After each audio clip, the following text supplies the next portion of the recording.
Ndewo ekele dịrị Chineke ebe ọbụla unu nọ biko ka ihe ọma bụrụ nke unu ana m ekele unu.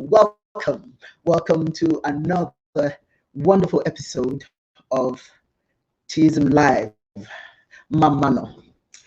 We thank Chineke for this blessing, this wonderful blessing that we know so many people are not enjoying, and that is today. And so today we give thanks and show gratitude in whatever form necessary to let Chineke know that we are so appreciative. Remember, don't focus so much on what you want from Chineke. You need to say thank you for what you do have. Let me please bring in right now my co-host, Dibia Ochwaja, Yudi Onyoha. Yudi, Dewo. Go. Dewo. How you doing? I'm good. I'm good. I am. You know what? It doesn't matter. You always have to say, Chineke's got my back. All day long. It doesn't matter what your enemies are trying to do or ignorant is trying to do. Chineke always has your back. If you're standing on the side of truth, Chineke is standing beside you. But you've got to know it. You have to know and believe that. That's true. And, you know, I want to thank, you know, I wasn't feeling very well, but God knows, I'm feeling so good now. I'm telling you, you know, health is a mind thing. You know what I'm saying? You have to tell yourself, I'm fine, I'm good, I'll be all right. And then believe it. Pump yourself up. Pump yourself up. Yeah, you got to pump yourself up. You'll be amazed. So I am feeling good. I am happy. You say, your reality is what you make it. If you focus on all the things that are bad, you'll never make it. You'll never be happy. My thing is, in the morning, I wake up, I thank God for just waking up. And I always say to myself, every day above ground is a good day. The fact that you woke up this morning tells one story. Yes. You have hope. Yes. You are blessed. You have another opportunity to right any wrongs or any mistakes. Yes. In your life. That's right. Yeah. That's right. And let me before we go any further, let me remind everyone to please continue to join us on Facebook Ministries of Global Faith Ministries of Chiism, Godianism, and chiism.org is our website. Onyinye Project. I had to sing this as a song. Please, when you go to chiism.org, make your donations to Onyinye Project, because we use this to help people.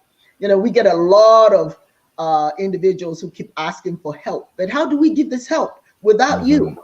So we need your help. We need your assistance. You need your participation. So go there to chiism.org and click on Onyinye Project and see some of the good things that we're doing. You can also follow us on Chiism Live on YouTube. Yes. So anyway, this is going to be a very good discussion today. But before we go any further, Yudi, let me see who joined us. There is Ukunna Charles. How are you? Thank you for joining us. And Nosferatu Ndewo, thank you for being here. Matthew Lewis, we thank you for joining us as well. Thank you, thank you, thank you. So this is going to be a very nice broadcast, and I'm excited as well. We have a wonderful gentleman, and I'll introduce him, who's joining us today. His name is Ashiki Ajamu. He's the Global Operations Director at Wield Global Holdings Firm, LLC. Fontana, California Investment Management. He is very into Africa. So let me bring him forward. Hello, hello, hello. How are you? Good Hello. to see you. Hello. Thank you so much for having me on the show. How you doing? Nice to meet you. I'm doing good. Yeah, glad you're on the show. Yeah, y'all guys here. I apologize. My technical difficulties getting on, so that was just my fault. That's okay. We know. We understand. We understand. Yeah. We were just talking before you came in. We were talking about how blessed we are. You know, many are not seeing this day. And here we are breathing and healing. They said there are many people who are sick. Your mother is not very well, but you know what? Chineka's got her back. She will rise from her bed. She will walk. She's got too much to do. That powerhouse cannot be laid up. You know what I'm saying? Too many people are praying for her. You know, the wind is in front, behind, beside, underneath. She's going to rise. She'll be shocked one day. She's just lifted up. What's going on? And that's Chineke. That's the Almighty Creator saying, okay, get up. You've had enough sleep. Come on now, let's go. That's it. So we know she'll be all right. We know she'll be all right. And I just wanted, before we get started on this special show today, I just want to share something with you. You know, I don't know how many of you are, both of you, I don't know if you're aware of this. There's a song that says, God is trying to tell you something. Mm-hmm. God is trying to tell you something. The important thing, however, is, are you listening? Are you paying attention? Sometimes when God is trying to tell you something, God, you call God, whatever you call God, Chineke, Olodumare, Tamona, etc., etc. Are you listening? Yesterday, I had an experience. I took my grandchildren to the river, the Clinton River right here next to us. And this gentleman, not that the race is important, but then again, he lives around there. It's a white older gentleman. He was fishing. So there's this family, and they are taking their children. There were 3 children. One looked about 8, and the other ones looked about 3 and 5. And they all had the floaters on. So they had their mother and they had their father. The older gentleman told them, don't go any further than where you are, because it's like 8 to 9 feet. When you go further, the darker area, don't do that. And the gentleman, it seemed the young man, it seemed like he didn't want to listen. So he told his family, let's go. And guy says again, I wouldn't do that. You see, in African spirituality, we say, God is, we are God to each other. Sometimes Chineke speaks to someone on your behalf. Do you understand what I'm saying? And they're being told, don't go any further. The man was panicking. This white guy was panicking, trying to tell them, don't go there. Every day we see people drowning. Don't do this. So I'm listening to him. He's telling me, don't let your grandsons go any further. I said, you don't have to worry about that. They're not going any further than where their little feet can go. No. But this couple, African-American, they didn't want to listen. The gentleman is pushing his family, and the mother is going, she's a little bit heavy set, and she's pushing the children towards the deep end. They just told them don't do that. But they wouldn't listen. And you know what happened? Once they got there, and the water is very choppy there, you can see it. You can see it. Once they got to the deep end, the water separated them from the 8-year-old. I think she's about 8-year-old. And she started going down. I mean, it was choppy water. She started going down river. She's screaming, Mommy, Daddy, help, help. Well, Dad's stuck in the middle because guess what? Mommy can't swim.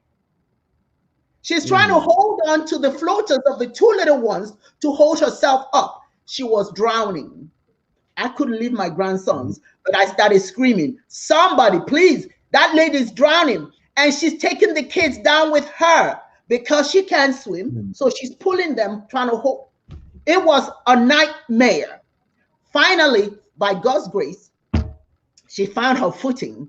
She dragged herself up, but she had taken in water. So the husband runs to her to try and help her, while the baby's still down river, screaming. So everybody starts to run to go and help. Ultimately, the father left the mother because she seemed like she was okay, holding on to the little kids, and swam towards the child. But by then, everybody, by the shore, everybody's in the water swimming to them. At that moment, Chineke was speaking. They didn't want to listen. But you know what would have happened? They would have said it was God's will. If they had drowned, what would they say? It's God's will.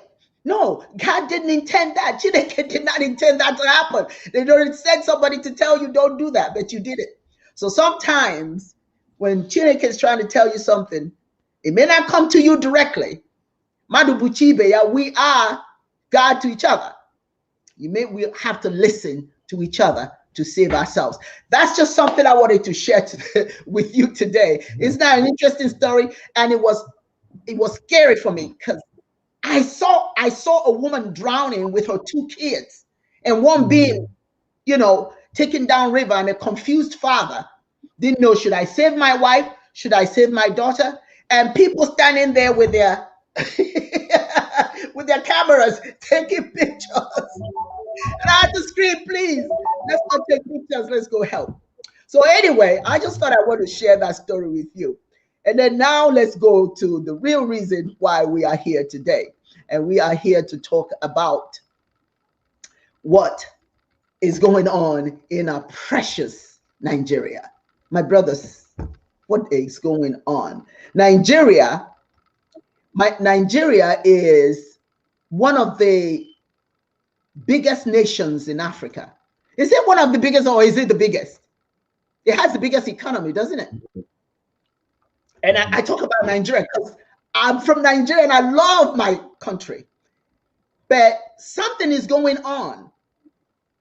A place that has, if you look around the world, the most educated people, the most conscientious people when it comes to hard work. But it's falling apart.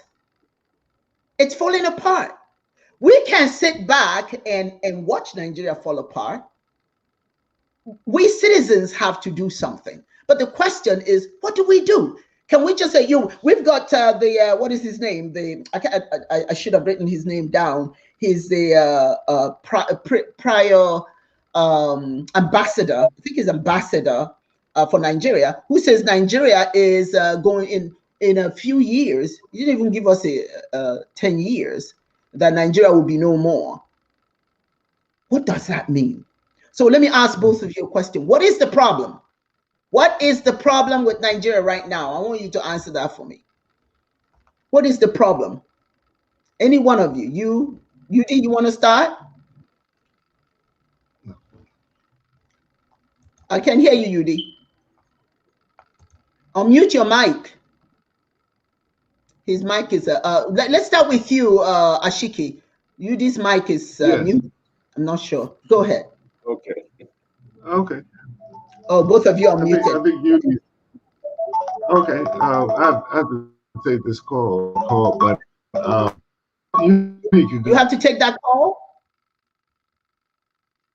Okay, UD, go ahead. He's taking. It's probably from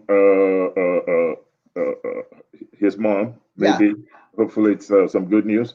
Anyway, Nigeria has a myriad of problems, and I think the issue really started with the colonization and the after effect of it, and also when Nigeria was created, the premise that it was created under and the intentions of the British when they left Nigeria physically was not for Nigeria to prosper, right? When you leave, you're supposed to put something or you put something in place that is going to take care of your interests, even though you're not physically, in the country and running the country like you did before Nigeria gained its independence. So What you see now is just a result of something that has been festering. It's like a gunpowder cake, and it's finally exploded, and it's blown up in everybody's faces. At least when I say everybody, I'm talking about the people in Nigeria. It's just okay for the colonizers, right? That to, function in disarray, because then they come, through the back door and continue to siphon off your resources, both your human resources and your mineral resources. So it works out for them, Britain, France, and whoever else that has tentacles in Africa. And then the second thing is, are we aware of what the problem really is? For you to solve a problem, you first have to be aware that there is a problem. And then once you understand that there is a problem, then you need to find proactive ways to address the issues facing the country. Right now, we're very reactive. Something happens and then we react, we march.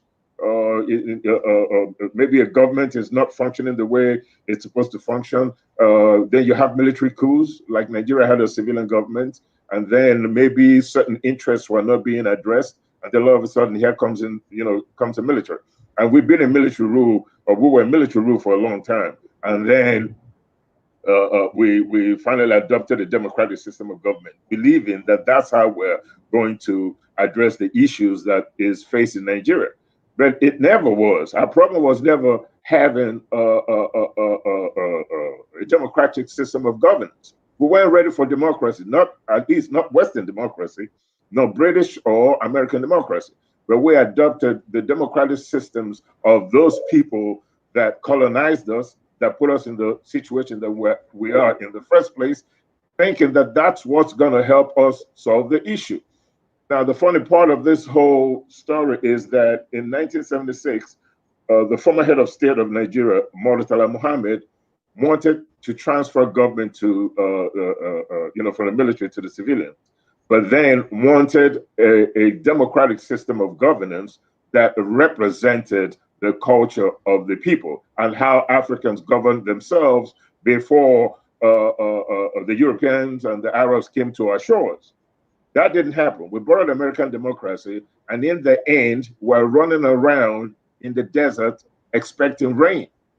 American system of government absolutely has nothing to do with who we are, how we functioned, what we did before the Europeans came and instituted the slave trade and also colonized Africa. It does not articulate our collective frustrations. Now, the underlying problem in Nigeria, and this is just not about Nigeria, it's all over the African communities globally, is this neglect of who we really are as a people. This neglect of who we are, what we are, the contributions that we made to civilized behavior.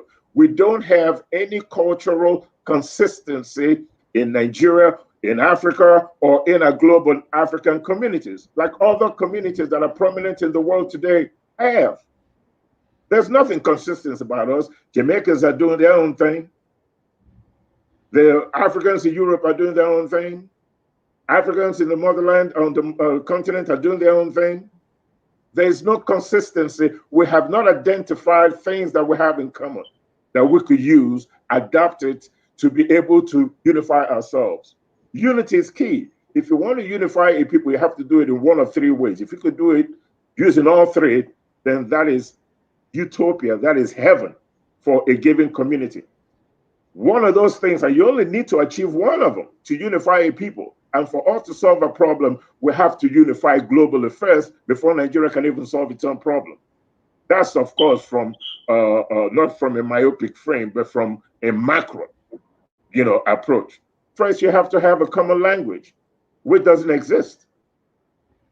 The Europeans don't have a common language, but they're unified as Europeans. Why are they unified? Because of the second factor, which is a common religion. Europeans are Christians in the majority. Majority carries the rule. Every single person don't have to be Christian, but you just have to have that in the majority, and that religion has to articulate the collective frustrations of Europeans. Africans don't have that. We don't have a common language. We don't have a common religion. There's nothing about us that is common. We don't even understand our contributions to history. Cultural consistency includes history, and our history has to go beyond how we were able to overcome servitude that was forced upon us, how we were able to overcome slavery, how we were able to survive colonization in Africa. Our history goes beyond that. But most importantly, we have to have a common way of communicating, and our lingua franca does not have to be English.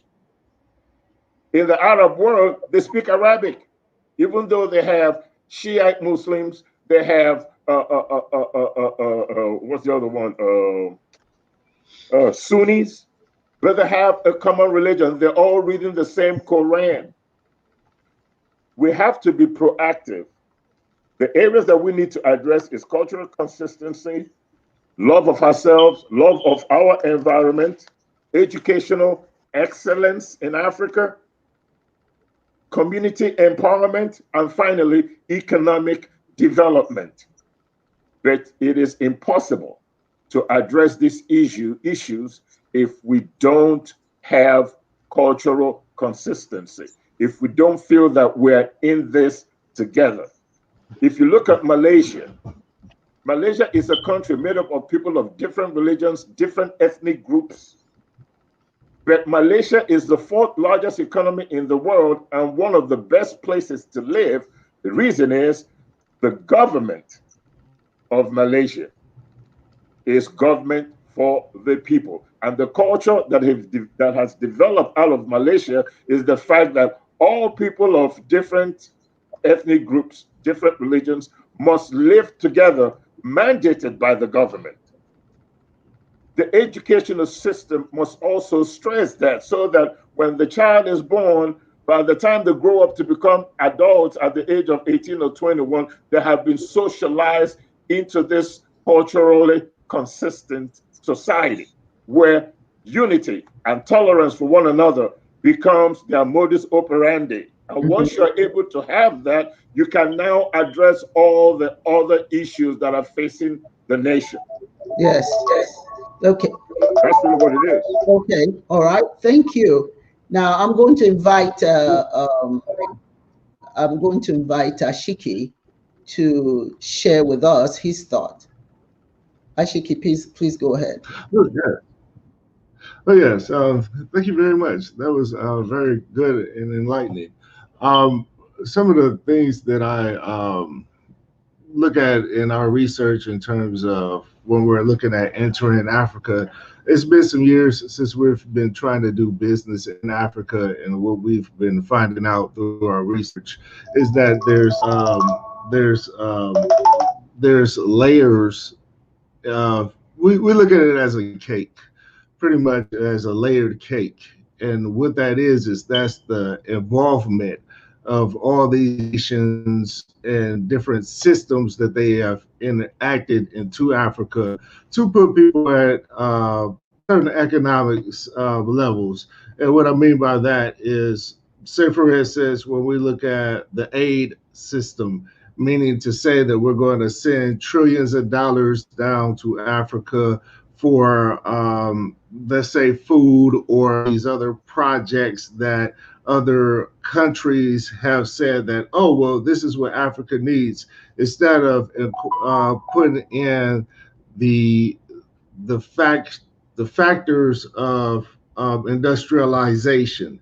When you look at China, the reason why they were able to grow so fast is because they're able to go into Africa, make deals with African leaders, and then from there extract the minerals to go build products for the world.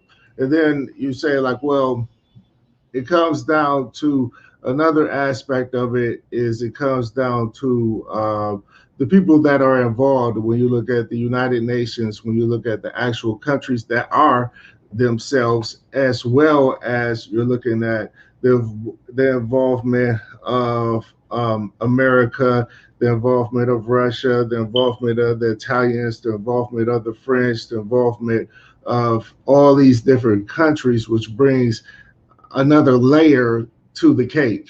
So that's where we're looking at to say, like, okay, well, where is the money coming from to push these projects, to push these things? And the target is Africa. It's always been Africa. And the reason B is for some of the key things that you've mentioned in terms of the diversity. By Africa being one of the most diverse countries on the planet, it makes it easier for people to come in because, as you said, there is no one language, there is no one religion. So from that, you have diversification, and then you have separation.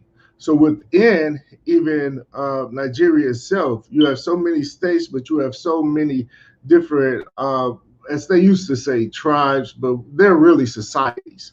So you have so many different societies within one country itself that themselves speaks different tongues to one another. So right there, what the Europeans have come in, if they've brought systems in, and we as Africans or anyone that's in the world are stuck in their globalized system or their metrics. And then the Chinese is involved as well. Because when you look at the scope of things globally, the Chinese is supplying everything that's in everyone's house. And a little bit is coming from India, but the majority is coming from China. So we have to look at the scope of things to say, well, what's really going on and how is China's gaining their power into Africa to extract those materials, those minerals, as well as we have to look at some of the things, another layer that's on the cake that is brought to when other groups come into Africa, and that is the mixture of people. One of the key things that the Europeans done when they came to Africa was to mix the people. And once you start mixing the people, that starts a division. And then another key thing that the Europeans done was they start extracting top kings' children. So then they will be taught in their way of thinking and then brought back into Africa to in key positions to start taking over and to start extracting that wealth of Africa back into Europe. So it's very complex. It's been going on for decades and years. And then in business, when we look at it, the system of controlling the minerals. Now, when you look at oil, for instance, Nigeria was one of the top producing countries of oil producers in Africa. Then you start having America and Russia start being the world's top producers. And that started when Bush was in office, the last Bush, when he was in office. So that has been momentumizing and gaining ground since that time. So now there's been a separate of OPEC. So they put OPEC to the side, and now the U.S. and Russia are the world's suppliers of oil right now. So what we have to look at is who controls that. So when you go in deeper, you start to see that there are organizations that controls who's going to have mineral rights to sell to another country and things like that. Just for instance, if you look at the new transition right now is going to electrical vehicles. Africa has all of the materials to build everything that it takes to build any electrical component or anything to that matter. But what these organizations have done has said, okay, well, we're going to go to Chile for this lithium. And Chile has a mine, but Africa has way more resources when it comes to lithium, when it comes to the Congo and other parts of even Nigeria itself. So the lithium that's there. So what they've done is said, look, we're going to have it come out of Chile, and then it's going to come into America from there. Then you have the big offspring just a big explosion as well with this growth of lithium batteries that he's getting into. And the thing is that the systems that they've created has put us as Black people a banana republic. And what they mean by that is only thing that we're going to produce are little cheap things that really hold no value. So, but banana, but was a bag of coffee beans. What is coconut to these people? It's nothing when they're really taking the real minerals, the coal, the real resources, the oil out of Africa to make their materials to sell back to Africa. Well, all these years, as you notice, they not Africa to their own refinery. It has to go to Europe and be shipped back. Even when it comes to sugar process, it goes out of Africa and comes back. They sell you your own products, and that's what they've done. So it is the African leaders that is ran by these other countries, and that's the real truth. Who is paying them and putting the real funds in their pocket, in the real agenda? And that's what I have to say at that point. Excellent. And that's the point right there. Some of the African leaders are really working for somebody else, not for the people, not for the nations. They're puppets. You see, they get, and then when they make any particular country dependent on aid, who gets that aid? Who really is? It's the leaders that get that money. And then, and it keeps them quiet. They see what's going on. And then the other issue that is really impacting Nigeria, as we talk about Nigeria, is the fact that Nigeria used to be a manufacturing nation.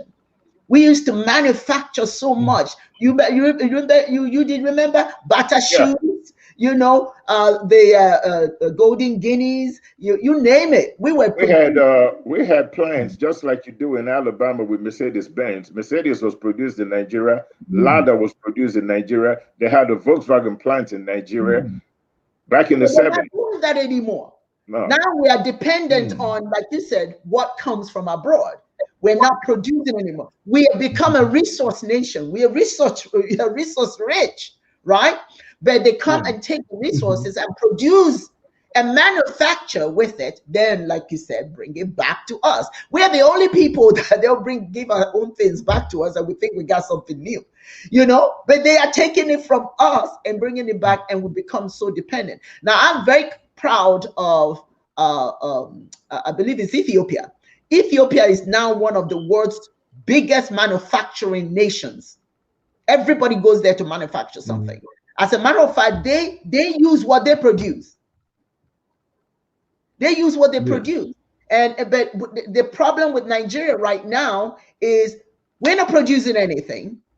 We never invested. When we had the oil, we never invested in anything, in manufacturing and things that provide jobs, you see. So which brings me back to Nigeria. The issue with the instability there.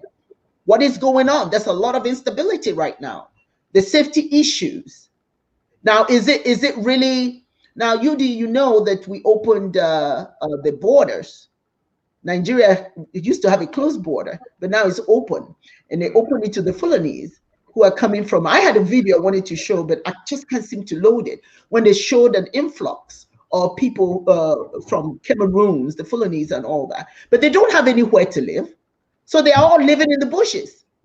All those people are living in the bushes, and from there, they are creating all kinds of havoc throughout Nigeria. Okay, so that's causing that safety issue. So who is all that impacting? Who is the safety issue impacting? Initially, they thought it was just the common man that was being impacted, but the real deal now is everybody up to the president. The vice, isn't that true, Yudi? They even, they're invading all the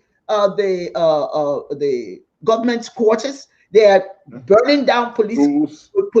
I mean, it's what is going on? Who? Okay, now the question then is, we can talk about it.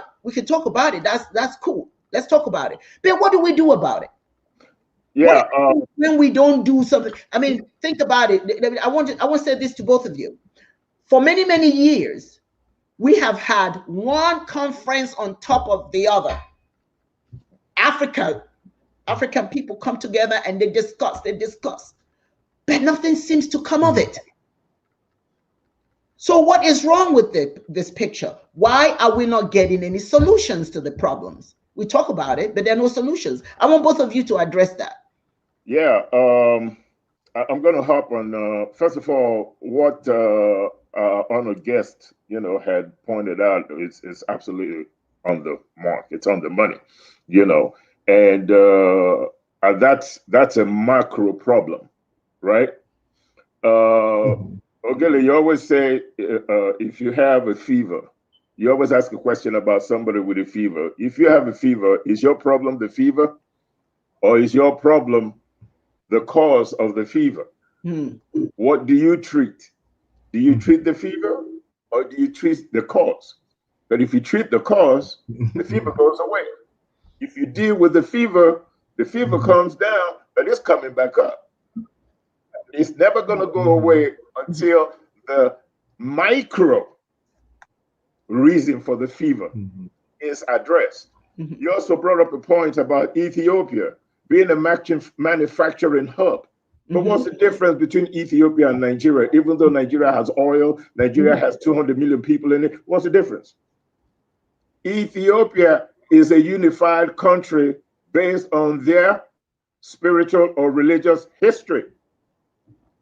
Ethiopians believe that they have history that is also embedded with Judea. King Solomon's wife, Emperor Haile Selassie, the Rastafarian movement. The Coptic Church is over 1,000 years old. There's a unifying factor in Ethiopia that gives them what? A sense of nationalism, a sense of pride for being Ethiopian. Nigeria is a makeup of Muslims, Fulanis, Igbos, Nigerians, all put together by the British. Nobody put Ethiopia together. Ethiopia was never colonized. It's one of only 2 African countries that were never colonized.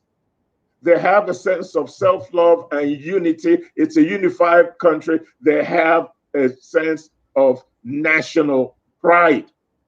History. We don't have that. And because we don't have that, it is easy for foreign interests to tear us apart using their religion and tribalism, as our distinguished guest have mentioned, by bringing people of different ethnic groups or cultures together under their own auspices, not something that was voluntarily done by us, something they did. They put it together because they understood that it doesn't mix, it's oil and water. And if people did not on their own decide to unify themselves as one unit in order to chart their future, it's never gonna work. So one of the problems in Nigeria, the reason why we have security issues, the reason why we don't have any manufacturing hub in Africa, the reason why the Fulanese are coming in from Chad with the Boka Haram movement, the reason why they want to dip the Quran in the Atlantic Ocean from the north has everything to do with the fact that we have no sense of nationalism. Religion has become the de facto strong man, if you want to put it that way, in Nigeria. Preachers all over the place with their jet planes and telling people that they don't need to worry about the problem they have today on earth. That if they die and go to heaven, then they can enjoy all the milk and honey, so that their lot in this world, their happiness and their progress in this world is not important. Jesus is not from Nigeria. Muhammad is not from Ghana. Whatever they did for their people, they did for their people. They didn't do it for you. Everything that we do in Africa does not promote any sense of nationalism. It doesn't give us any sense of pride. The history that we teach in school has nothing to do with us. We have no way of unifying ourselves so that we could chart a better cause for our people. And until we have the right kind of leadership that stresses cultural consistency, I keep saying that. That is the first principle. That is the reason for your fever. There are some things that we have to jettison in our African global African communities. This is just not about Nigeria. It's already understood that if Nigeria fails, global African communities fail. Period. It's just the way it is. Nigeria has always been looked upon as the giant of Africa. If this giant of Africa fails, everything else will fail. Secondly, how do we as Africans promote the idea of unity to the point where we need to have global African communities look towards Africa to come back and help to develop her, from the Jamaicans to the African Americans to the Canadian blacks to the South American Africans to the European Africans, wherever Africans are, they must look upon Africa as their beginning, the Mecca of our Africanness. It's in Africa. These are things that we must address before we can address anything else. If we don't address it, like the former ambassador said, in 10 years, there will be no Nigeria. And it's just not Nigeria. In 10 years, there's going to be a whole bunch of African nations that are going to just be disintegrated, taken over by China. Zambia has already been taken over by China. There is no sense of self-love, nationalism, love for our brothers, love for our sisters. The religion that we profess is not African. It has nothing to do with us. We're building castle on sand. We're roaming around in the desert waiting for rain instead of going to the jungle. It rains over there all the bloody time. What is it that we're doing as Africans to address the micro issues that we need to address so that the macro issues that our distinguished guest talked about can now be addressed and then understood? We can understand that if we're fighting each other, if Jamaicans are hating up on Haitians and vice versa, if Nigerians don't think that Ghanaians have any value, if South Africans are killing other Africans that come to Africa, to South Africa to trade, tribes in Nigeria killing one another, security issues, I can't do business up north. I have a political system in Nigeria where, as a Southern Christian, I cannot go to Northern Nigeria and run for political office and win, and vice versa. What are we doing to address the biggest problem that we have in Africa? Cultural consistency that plays a big role in the unification of the country so that we can now address the big problem. And that problem is foreign interference.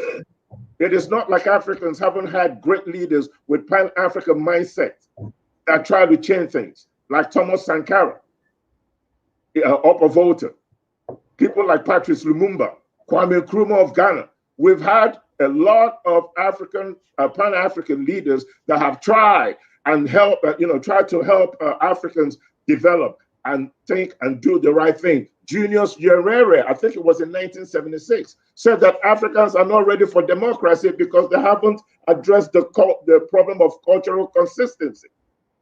Julius Nyerere said that of Tanzania. And what he said and thought has come to, it's a reality today. We're not ready for this stuff. We're not ready. We need leadership that is going to address the macro issues that we're facing so that we could deal with the micro issues, so that we could deal with the macro issues of economic development and being able to look after our own interests so that we don't have all this foreign interference, so that we don't jump into all these World Trade Organizations and all that. China has a sense of pride in who they are. They went through starvation. I think it was in the 80s. There was so much starvation. China said, never again will this ever happen to us. They have a sense of unity, and religion plays no role over there. It's just about being Chinese and not being dominated by anybody. We are going to produce our own food. We're going to develop our own economy. We will never go through this again. China does not need Christianism. It doesn't need Buddhism. It doesn't need Shintoism. It doesn't need Zoroastrianism. It doesn't need Islam. It is just the idea that they're unified as a Chinese people and understand that if they're unified, they can address their collective frustrations. We need to do the same thing. And until we do that, we're just going to be, like I said again, just wandering around in the desert, waiting for rain, dealing with security issues, having foreign business interests, make sure that we never take a foothold as Africans to be able to look at the world and deal with the world as equals. They don't want that, because you got a whole lot of resources that they don't want you to have control over. Because if you have control over those resources, you are now up here and now you're down here. It will always be this way. Yes. Wonderful. Wonderful. Excellent. How about you? Your thoughts? I've taken in everything, and what I was looking at is as I explained, there is a cake and it's layered. Now, there are some things when we look at the history of how things began and how the Europeans began and those things and how we're under those systems. Some of the things that I've been looking at and really examining is really the difference between the two is this. When we look at the cake and we look at what's going on, we have to understand, well, how does it all begin? And it all starts with how the Europeans are really structured and how business is really structured then and today is one fine element that we really haven't looked at. We look at governments controlling things, but that's just a fraction. Governments really govern people, but they don't really control anything outside of when we look at the businesses. Now, what the Europeans have done early in time was incorporate themselves. When you look at that, now the mindset of incorporation, that's one thing that when we look at us as people, no matter where we are in this world, the reason why we're, as they call it, disenfranchised, because we haven't incorporated ourselves as groups, as businesses. So look at it from this way. If we say, okay, well, Nigeria, let's go to one of the villages in Nigeria. This village has resources. Okay, well, let's look at it from this perspective. Let's incorporate these people. Let's make it that these people and these resources are now under a corporation. And the only way that you can get to these resources is by dealing with this corporation. But this corporation is doing something too. Now, they use some of those resources to sell to others so then they can weaponize themselves and protect themselves because they know the value of these resources. So by incorporating ourselves, therefore, we have power now. Because when you always look at politicians, it's not about, they always talk about we're going to create jobs. A politician can't create a job. A politician could only deal with the matters of letting certain things happen and not. But it's really the business. It's the corporations, because corporations have multiple people that pay taxes. And that's where these what do they call it? The politicians get their profits from. They get it from the taxpayers. And then they say they're going to build roads. They're going to do this. They're going to do that. But the power of incorporation is the power of what all these companies do that come to Africa. They incorporate, then they get the backing from their country to come into Africa. Let's look at Shell, Chevron, or we look at any of these American things are really companies and corporations that come in. So us as a people that's on these lands and properties that have these resources, if we as a people incorporated, structured ourselves as a business and said, well, you know what? For the government to deal with us, they have to deal with us on our terms. For any company that comes in here has to deal with us on our terms. And that's really what transpired after the world got rid of kings and the kingdoms. So they moved into a corporation. And that's where we didn't see that doorway. Because even if you look at Africa today, the people that are doing great are the people who have corporations. They own maybe 100 gas stations. They own They own corporations. And the beauty of a corporation is this: it gives us Black people that are around the world the opportunity to invest into that corporation and make it better and make it stronger.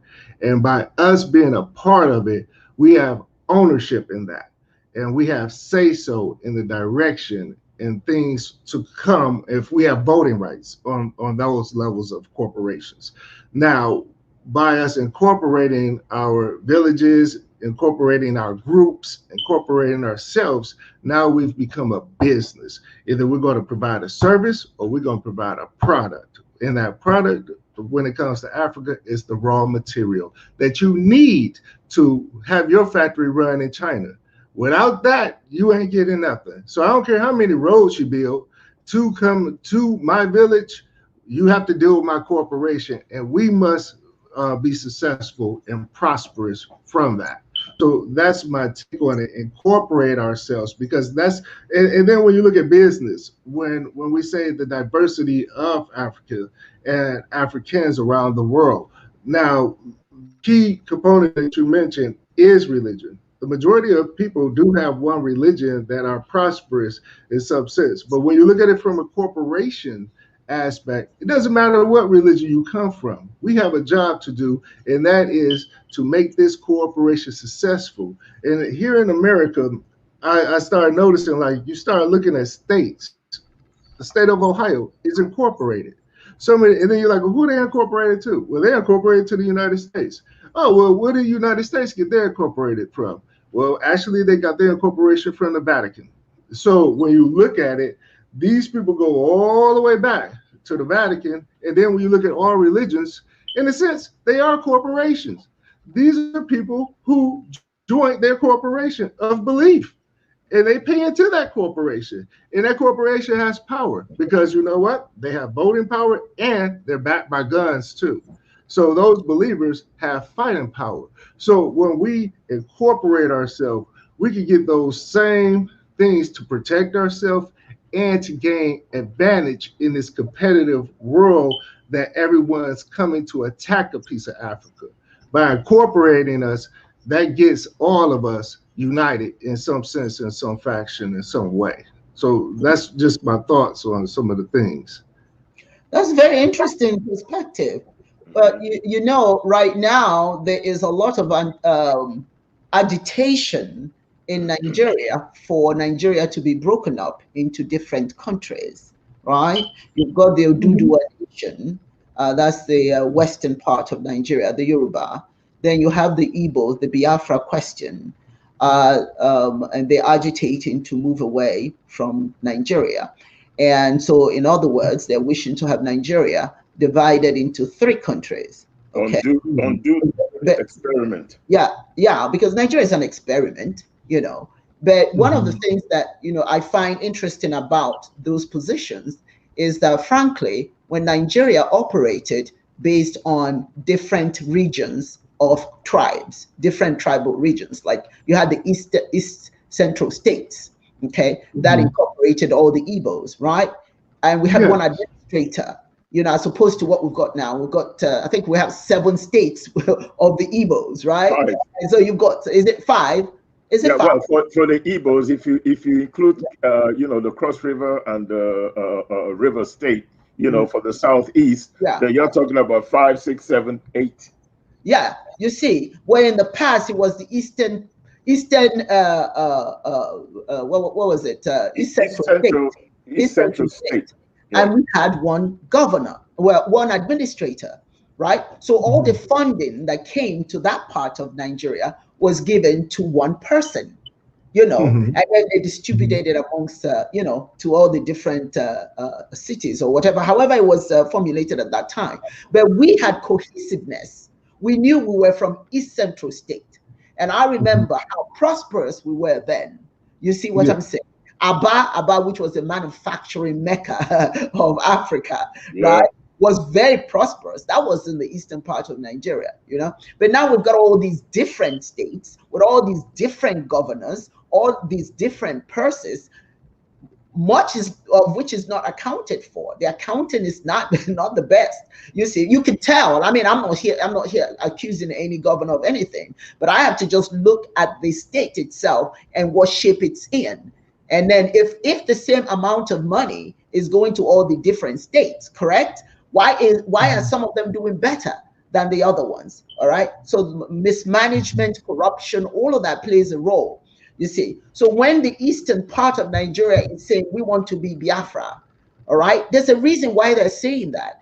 Just telling them that you can't be Biafra, that's nonsense. When people want freedom, you can't just tell them no, you don't have the right to be free. People will seek their freedom, whether you like it or not. So it's not a matter of no, under my dead body, like this gentleman who just died. God, may his soul rest in peace. Because you don't laugh at anybody. Death is death. It comes to all of us. So somebody's death should not be cause for celebration for anybody. But the bottom line, however, is when you say that a people who are hungry for freedom, when you look at the eastern part of Nigeria, quite frankly, they have the least of the wealth. I mean, they're receiving the least of the wealth comes from there. The oil, all of that came from the eastern part, but they're not benefiting from that. When people see that and they see their condition in the country, of course they're going to agitate. When the young people don't have jobs, when the schools are very poor quality, you see, and then they're seeing other people living lavish lives, of course they're going to demand the same thing. They'll do to us the same thing, right? When you come in, when the Fulani Herdsmen are going and killing the Yorubas and killing the Igbos, and of course we're going to say, hey, if you're not going to protect us, then we're going to have to protect ourselves. We deserve to live. We deserve, if we can't be one Nigeria, I'll be honest with you, I feel that Nigeria should be one, but if it cannot be one, then everybody has the right to grow, to survive, to live fruitful lives, prosperous lives. You can't undermine anyone by holding them back and saying, no, we're going to be one country. We're going to be one country, but only a part of the one country benefits from everything. It's not going to happen. So my question is, what do we do? What do we do? The people who are agitating for different countries, well, it's not easy to just break away. So what do you do for them? How do you appease them, if that's possible at all? The first thing as far as that is concerned, that is a specific issue. And that issue is not so much, we've been under this economic, disenfranchisement for a long time. But I think what really brought everything to the forefront is the question of security. Open borders that the government instituted. Now you got all this Boka Haram Muslim people coming in from Chad, coming in from Niger Republic, and going all the way down to the south, living in the bushes. There's no economic incentive for them not to do what they're doing. If you don't address some of the micro issues that you have in the country, and some of the macro issues, for example, you spoke about economic empowerment. If number one, people are not going to school and getting the right education, and are not, their mind is not being fortified with the right kind of nationalism or the benefits of having a sense of nationalism and what the national interest really is, they're going to have a problem. If people go to university and graduate and don't have a job, they're going to have to sustain themselves some kind of way. Some of them go, into crime, Yahoo boys and whatever else they're doing. Some of them go into the Boka Haram deal, because you have to also understand who is paying for the gun that the Boka Haram has, who supplies the weapons, who is responsible for the recruiting. Most of the people in the power, particularly up north, have a lot to do with the Boka Haram. They're the ones that are haranguing the resources of the country. They're the ones with the money. They're the ones that don't want the country to be successful. They're the ones that want to keep the country just the way it is so that they could benefit from it. It's a mafia state. They supply ammunition to these criminals that are marauding everywhere, killing people, raping women, kidnapping folks, doing whatever the heck they want to do. just so that the country will remain in chaos, so that the people in government will continue to benefit from this chaos. Nigeria supplies electricity to have the countries in West Africa, but Nigeria doesn't have electricity. Why does Nigeria not have electricity? Because there are people in government that don't want Nigeria to have constant electricity. So what do? These people have businesses, and they, of course, are in cahoots with business, groups too. They're in the business of importing generators. That's their business. Electricity is government business. It doesn't benefit you personally. It benefits the government, at least as far as Nigeria is concerned. In America, it benefits the electric companies. Now, how many electric companies do you have in Georgia, for example? You have Georgia Power. Who else do you have? That's it. That's it. Mm-hmm. People import generators, all kinds of people. They make millions of dollars or naira off of these generators. So they send people out to break down the electric grids, steal the copper wiring, to keep Nigeria in constant darkness so that they could import more generators and sell it to you and I, because we got to have electricity. We got to drink cold water. We got to store our food. We can't all live off of eating canned food. Nigeria is a mafia state. You need leadership that is going to come in and deal with these 5 factors: cultural consistency, environmental love, educational excellence, economic development, community empowerment. Institute these things by any means necessary. Because if you're trying to negotiate with people in Africa, it's not going to happen. There are people that wake up, especially in the North, they don't even go to school.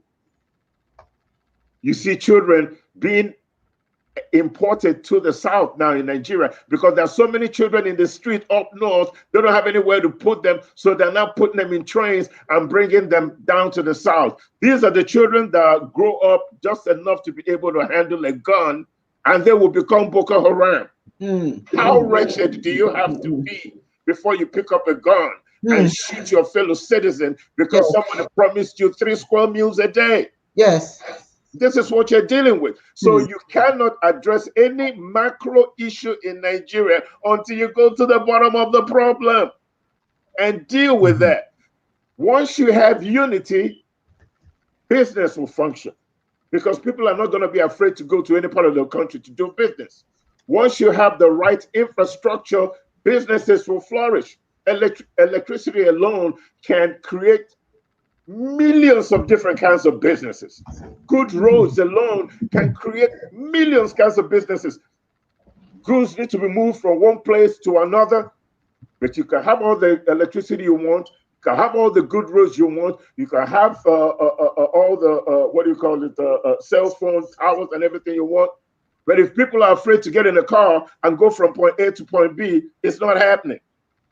With all the good roads, with all the electricity, if you don't address the problem of security, and one of the reasons, there are 2 reasons for security. One is religion, and the other one is greed.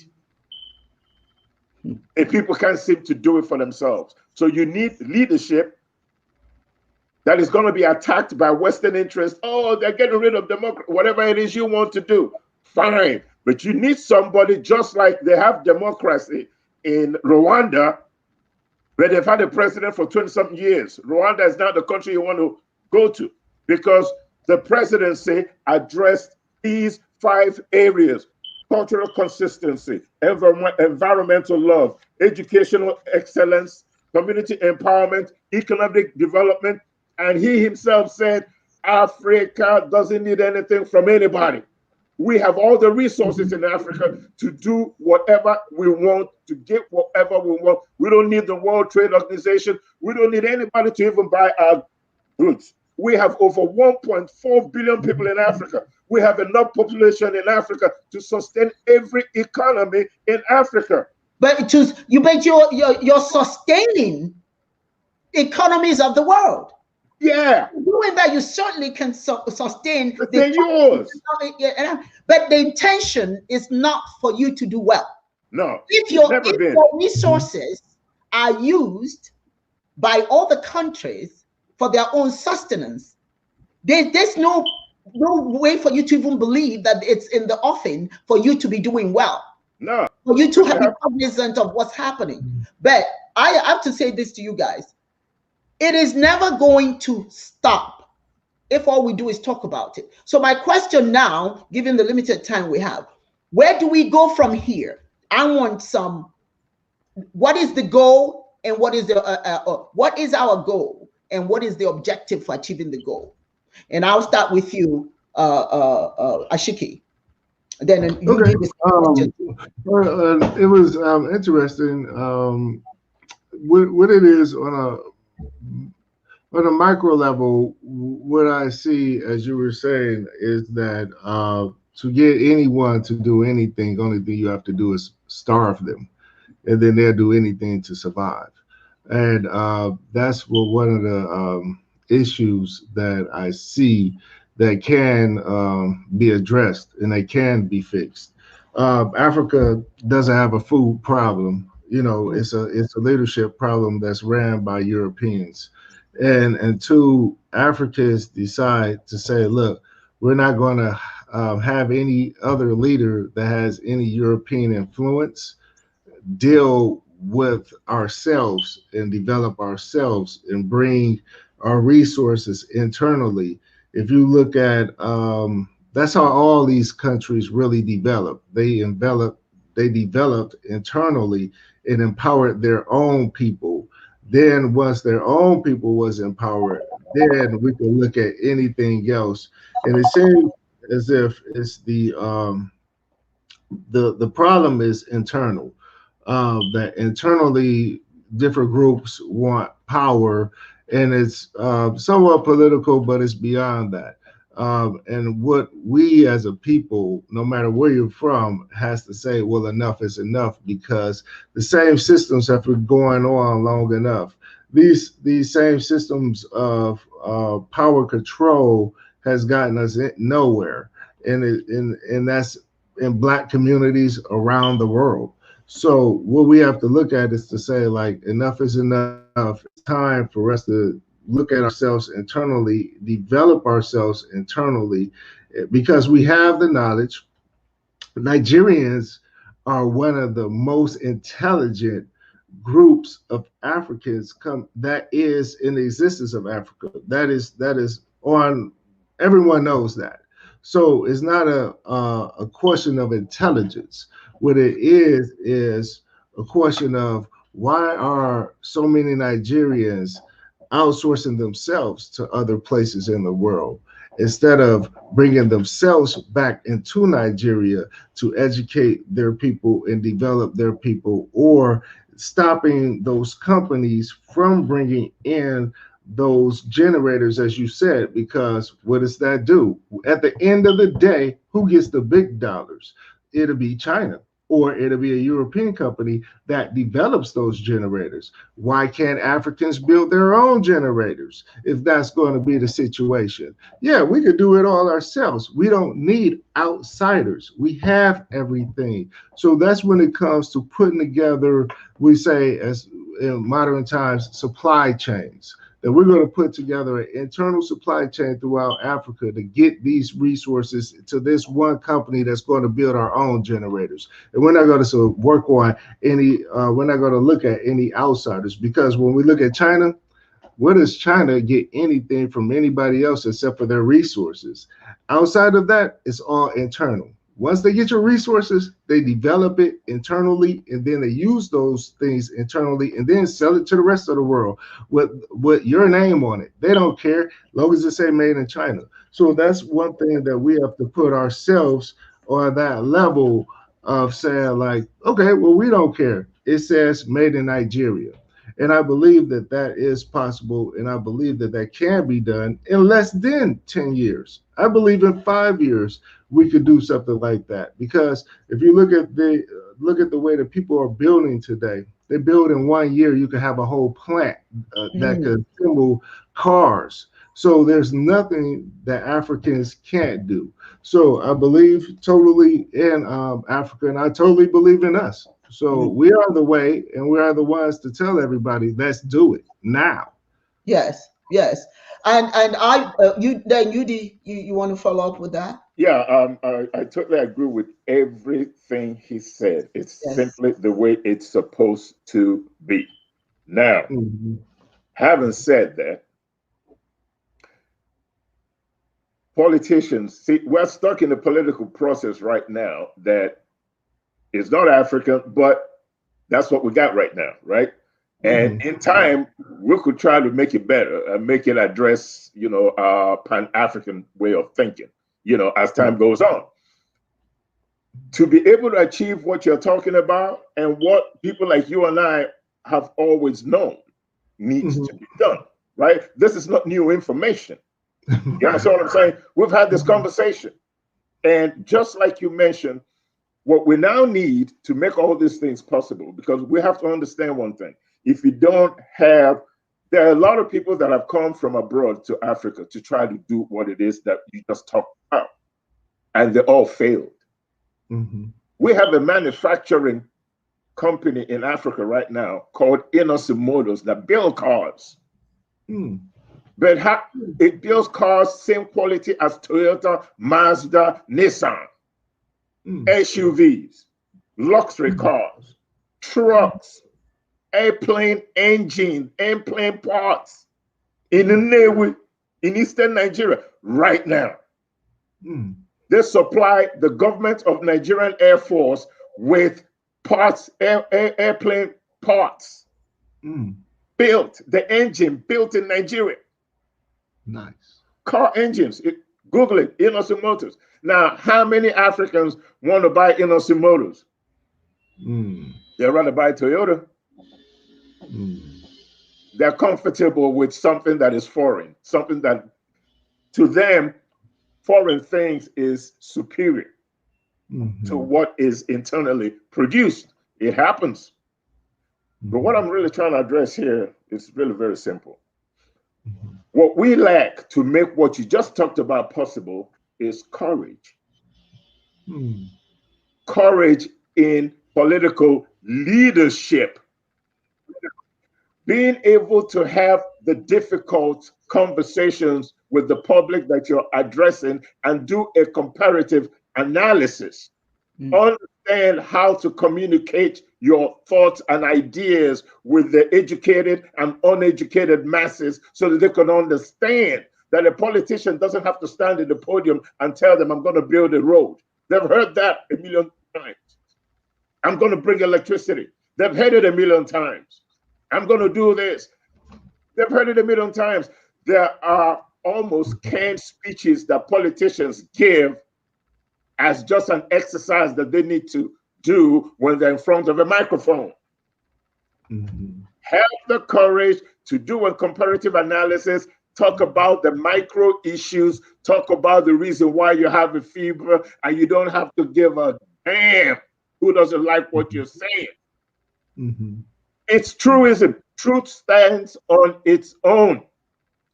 Be honest with the people.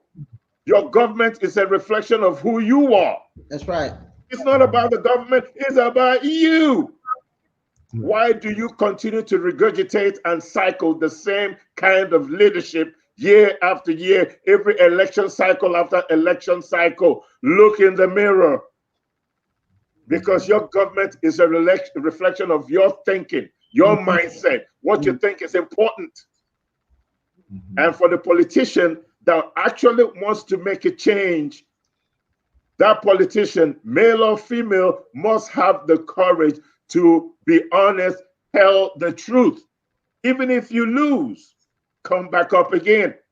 Tell the same truth. Continue. It took a while for us to get into this position. It's going to take a while for us to get out of it. There is no overnight pill that you have to take that is going to change it. Yes. You need forums like this.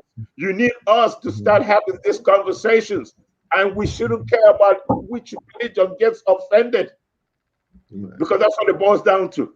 Oh, I don't want to offend somebody because I don't want to talk about the man of God. What makes you a man of God? What makes you any more man of God than I am? Oh, I don't want to get somebody upset. Oh, I don't want to do this. Talk about it if you want to change. I don't care if your church votes for me, but I'm going to tell them the truth. I'm going to provide them the condition that they're in today. It is because of them. And if they want it to change, they have to change. We, the people, we, the people, we have the responsibility right now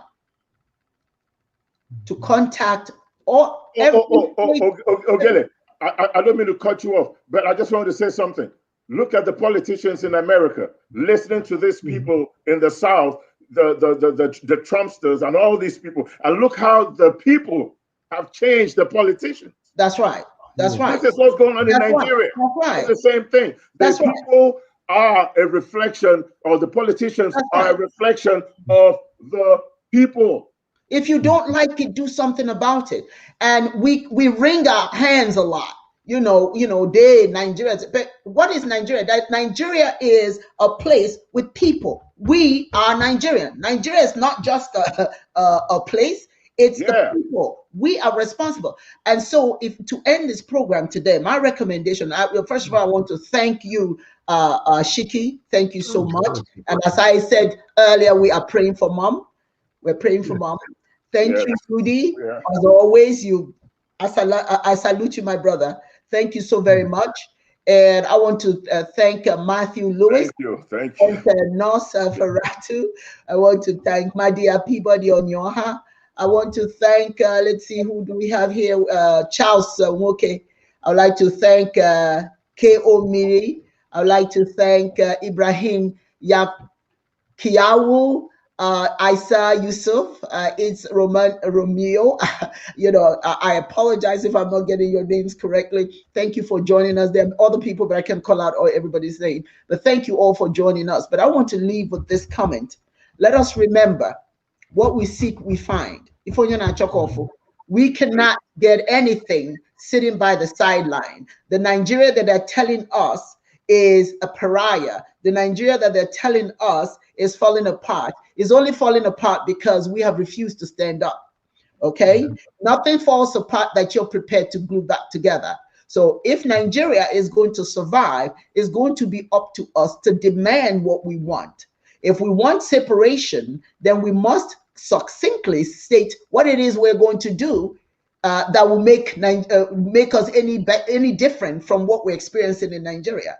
Do you understand what I'm saying? We can't break up and be the same problem. Have the same problem. So what are you offering the people? If we're going to be one Nigeria, I'm not arguing for or against any aspect of all the discontent. I'm just saying, be prepared to make sure that what it is you have a problem with, you're going to do better. If you're not going to do better, if we're going to be one Nigeria, then Nigeria has got to understand you've got to treat all the people fairly and equally. You can't have only one tribe in all the government offices, leading everything. You've got to divide it so that everybody feels included. Everybody feels that they're part of Nigeria. It cannot be one Nigeria, but one part only. Responsible for everything. So if we're going to be one Nigeria, then let some of the the different tribes, if I may use that expression, be a part of the leadership. We can't just be the ones that are dictated to. We need to be able to be a part of the leadership as well. And the only way that we as Nigerians, now it's not the only way, one of the ways that we as Nigerians have to do this is, first of all, we need to put aside our differences in terms of the religion. Okay, the religion is an imperative only because it dictates how we relate to each other. Religions that are based on foreign cultures, foreign dictates, don't bring us together. They tear us apart because we are like puppets, marionettes, okay, of someone else's choosing. They tell us what we want to do and us what we do. We need to evaluate what did our ancestors believe in? What did they do? How did they handle simple and complex questions? Let's re-embrace some of those things. But in our diversity, we can also be inclusive. We can respect each other. I can respect you as a Christian if you respect me as a Cheers, a Guardian. I can respect you as a Muslim if you respect me as well. But let us not say your way or the highway. If we want one Nigeria, all Nigerians must respect each other. We must we must understand that our traditional way of life is just as good as anyone else's, and start to do an evaluation of what those things are. What are those principles that held our societies together, that held our ancestors together? Okay, we need to look into that as well, because it's not all about money. It's not all about getting economic opulence, technological know-how. That is just mumps upon civilized behavior. Our civilization comes from our own cultural dictates, precepts. We need to go back, reevaluate it, embrace it, and see now how we can use that to organize ourselves. Call your senators, call your representatives. I don't care if you're in Timbuktu. I don't care if you're in China. I don't care if you're in America. If you're a Nigerian, you have a representative. Take the time and contact them. They're all over the internet. They're on Facebook. They're on WhatsApp. They're everywhere. Get in touch with your leaders and say, enough. Nigeria cannot become a paradox. Nigeria cannot fail. Because if Nigeria fails, we have failed. And all those who are agitating to break up Nigeria, then our leadership need to find out why. Don't call them terrorists. Find out why they feel the way they do. There's a reason for it. Find out. Don't tell them go away, or you know what I'm saying? Their thoughts are relevant. Their arguments are relevant. We need to hear them. We heard you today. Thank you so very much. We will continue to invite you to come back, because we cannot stop talking. We have to continue to be the voice. Chiism Live, join us every Sunday at 10 a.m. Eastern Standard Time. I love you all, and I think we can go on and on and on, but we got to come to an end. Thank you. Have a wonderful rest of your day. Good day. Bye-bye.